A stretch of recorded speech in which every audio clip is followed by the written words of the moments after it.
We begin with breaking news tonight from Northwest Detroit. A barricaded standoff taking place on LeSure in the area of 7 Mile and Stansbury. Sources telling Fox 2 this appears to be connected to a homicide earlier in the night.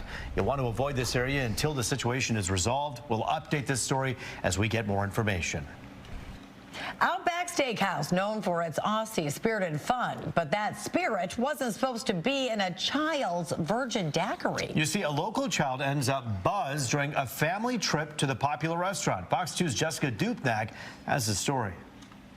They say they go to the Outback Steakhouse in Livonia multiple times a month. 12-year-old Mikhail always gets a virgin strawberry daiquiri, but this time it definitely was no virgin.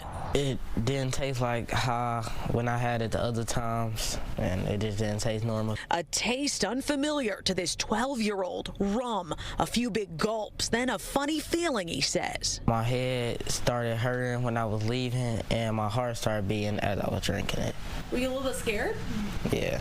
Grandma Yolanda Collins took a sip to see. We don't drink, so we couldn't tell whether there was alcohol in there or not, but after that, he started letting us know that his heart was kind of racing. Flagging down the server, who relayed their concern to the bartender, who confirmed they made a big mistake, adding alcohol to the slushy drink. And Grandma has receipts, literally. It's supposed to be a virgin daiquiri, but it says a daiquiri. The restaurant comped the meal and apologized, but the booze was hitting this 6th grader, so they took him to the hospital right away. The diagnosis was accidental exposure to alcohol and accidental ingestion. There wasn't much that could be done, a Tylenol and some rest, then his first hangover the next day at 12 years old. I didn't want him to have an alcoholic experience this way. Grandma calling for better training. They're listening, according to this statement from Outback Corporate. Quote, "We take this situation very seriously and are thankful that the child involved was not seriously harmed. We have taken the appropriate disciplinary action, and all our bar and staff has been retrained to ensure this does not happen again," end quote. Just hope they don't make the mistake again. A lot of kids get those non-alcoholic drinks, and we know mocktails are a big thing right now. Let this be your warning to double and triple check. Jessica Dupnack on The Edge. A heartbreaking story tonight. A Wayne mother in jail after allegedly beating her 8-year-old daughter to death. The suspect claims a spirit made her do it. Chelsea Duperon faces murder charges for the death of her daughter, Lila. She allegedly beat her child on Wednesday in their Wayne home on Phyllis Street and then left her to die. No one called 911 until Saturday, but Lila had already passed away. Police say they found the child in a bedroom unresponsive with severe head injuries and neck injuries. The cause of death, massive blunt force trauma to the head and face, which ultimately caused excessive brain swelling. The mother's boyfriend told officers he came home from work and found the child beaten. Investigators say if Chelsea or her boyfriend had called police, Lila could have survived. Duperon's boyfriend told officers she beat her daughter because she believed she was possessed by a spirit. Now attorneys have asked for the mother to have a mental health evaluation. Trauma to the head, and she got punctured with something in her knee, fractured skull, broken ribs. Yeah, she was abused. A 9-month-old baby girl dies in the hands of her own father, according to investigators. Her family feels they were failed by the system. An autopsy shows little Kinsley Evans endured weeks of abuse before she died last June, all while her mom's family fought to get her away from her father. Shortly after Fox 2's initial story on Kinsley aired, a supervisor with CPS was put on leave because of their handling of the case. We reached out multiple times but didn't get a response on whether that supervisor was fired. Had you lifted her shirt, you would have saw she had bruises, a puncture wound. Those are things that DPD missed and CPS would have caught if they actually came out. Kinsley's father, 24-year-old Charles Evans, was charged with murder on Monday. Well, tragedy tonight for a longtime Michigan congressman. Tonight, Representative Dan Kildee is mourning the loss of his brother, who was shot and killed today.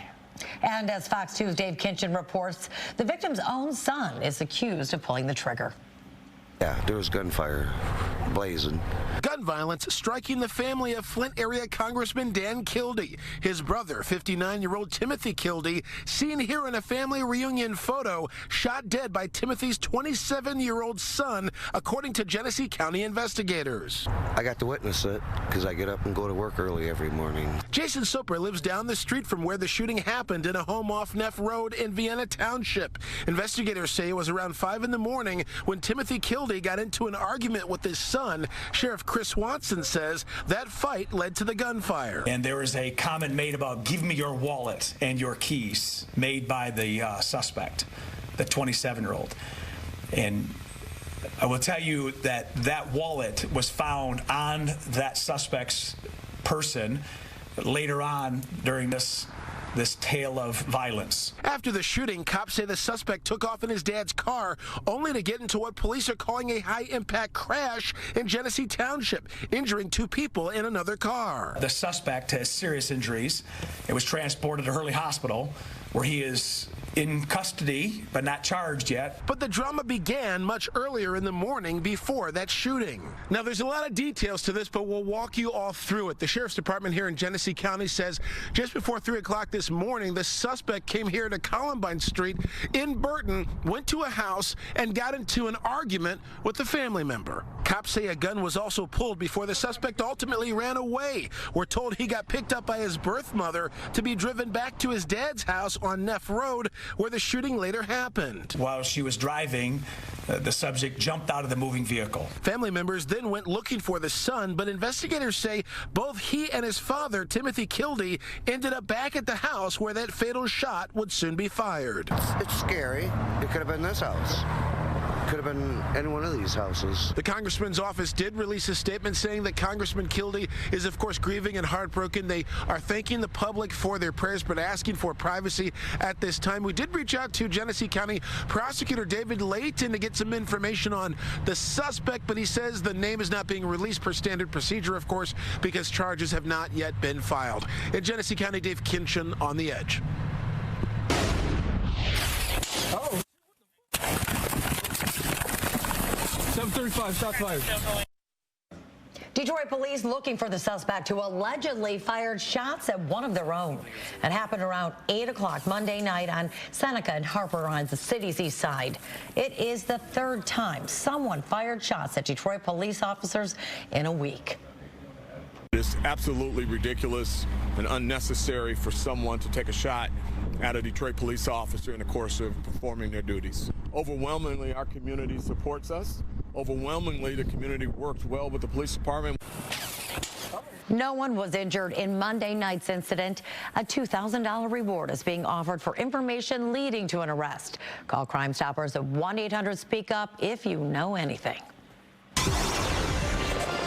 All right, some heavy news in the report. Want to take a break here and talk about, you know what? Within the last couple of minutes, we actually did something pretty special. We kicked off spring here in Michigan. You mean you can't feel it? Right in the air. Right here. Feels no, just like it. The wintry air is going to linger a bit longer. Meteorologist Stephanie Mead tells us what we can expect. For sure, yeah. Wishful thinking. Hopefully, we do get a little bit of that warmer weather to return sometime soon. But for now, we're going to enjoy the 30s and 40s. It's currently 40 degrees right now in Detroit, 37 Battle Creek, 34 in Ludington. Areas a little further west of us out near Wisconsin, and Chicago is still in the 40s too. So temperatures are going to begin to cool even more through the overnight. I think a lot of us will bottom out in the upper 20s.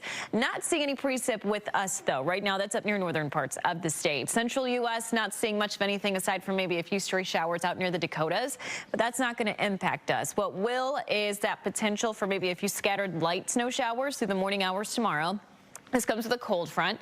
Right behind that, ushering in much colder air, so it's not going to feel comfortable tomorrow by any means. 29 degrees tonight for an overnight low. Winds do die down, so we're not looking at anything too gusty through the overnight. But tomorrow they do pick right back up. So even though our air temp should be at 35, which is already cold and well below the seasonal high, factoring in sustained winds anywhere between 15 to 20 miles per hour with gusts around 30 to 35, we could be feeling like we are in the teens for a good chunk of the day. Winds tomorrow will be directly out of the northwest.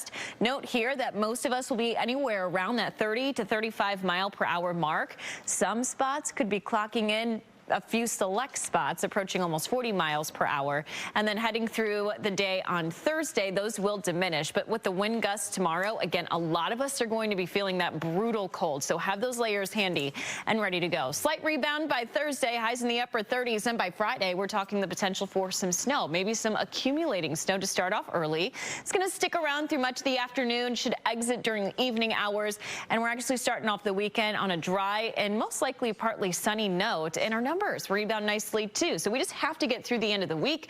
And then eventually we'll see the light at the end of the tunnel. Temperatures upper 40s to near 50 during the day on Sunday. And then by Monday into Tuesday, we could be talking near mid 50s with our next chance of a few scattered showers arriving on Tuesday. Roop. Having a very moody week ahead, right? Guess so. From here to there. All right. In tonight's edition of people getting caught doing bad things on camera, we bring you this wanted arsonist in Midtown. This man is seen throwing a brick through the back window of a parked Tesla earlier this month. Moments later, he returns and pours accelerant inside the car, then lights it on fire. The suspect ran away near Woodward. Anonymous tips about this guy can be made at Crime Stoppers. 1-800-SPEAK-UP is the number. And then there's this guy who was literally caught with his pants down doing something on camera that we can't show you on TV. 38-year-old Bradley Berry is facing charges for pleasuring himself while watching a movie at the MJR Theater in Southgate. Police tell us he was also drunk and in possession of narcotics, and then he resisted arrest. Berry faces several charges, some felonies.